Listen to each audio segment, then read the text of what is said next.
limite, dans le chapitre évaluation du travail de l'Assemblée, il y a la baisse du loyer qui avait été applaudie. Mais on constate, chiffre de l'ANSD également, entre 1994 et 2014, une augmentation de 256% du prix du loyer dans la région de Dakar, une hausse qui se poursuit. Il y a quelques jours, je donnais l'exemple de cet appartement, une chambre, un salon, cuisine, c'est vrai, avec un ascenseur dans l'immeuble et une sécurité qui est assurée. 300 000 pour cet appartement, on demande 4 mois. Moi, je peux t'en trouver, à 150 000. Laissez-moi terminer. Bon, sortez-nous cela.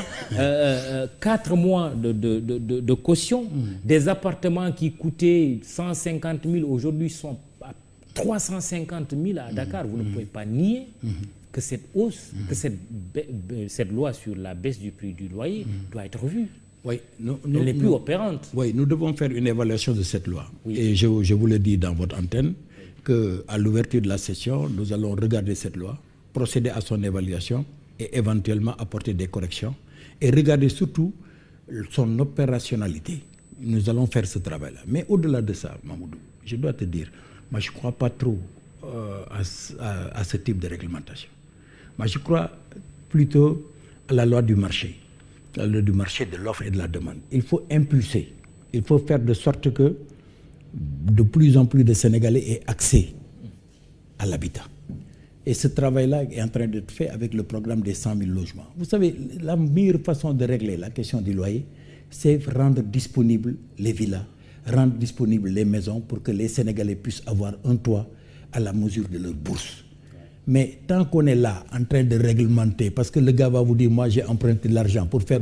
Ça va être très compliqué parce que c'est des domaines, par excellence, qui sont des domaines de commerce. Et les domaines de commerce sont régulés par la loi de l'offre et de la demande. Maintenant, ça a été heureux que le Sénégal ait pu penser mettre une loi. On va procéder à l'évaluation de la loi. C'est comme d'ailleurs la loi sur la médecine traditionnelle qu'on n'a jamais votée, pour laquelle nous devons revenir. Ça fait partie des 2 lois qui sont les 2 grands chantiers du Parlement à l'ouverture prochaine. La loi sur la drogue aussi. Oui, la loi sur la drogue, ça on a criminalisé. Oui, d'accord, mais oui, vous l'avez criminalisé, mais avec des prisons qui se remplissent. Oui, mais maintenant avec le bracelet électronique, vous le savez, nous avons voté la loi sur les aménagements de peine. Et avec les aménagements de peine, nous allons de plus en plus désengorger, vous le savez. Sortez-moi cet appartement à 150 000 francs à Dakar. Ça m'intéresse comme ça intéresse certainement beaucoup de gens je vais vous le donner. Je vais vous le donner. Et c'est où ça, dans quel quartier de Dakar? Mais c'est pas loin de vous. Dans c'est pas loin de vous. Dans le pourtour du point, La pièce, combien de pièces? 2 pièces, salon, chambre. Très bien. Salon, chambre, cuisine et toilette. Je vous promets que vous allez être envahi par des demandes. Aïbur Gningue, président du groupe parlementaire de la majorité.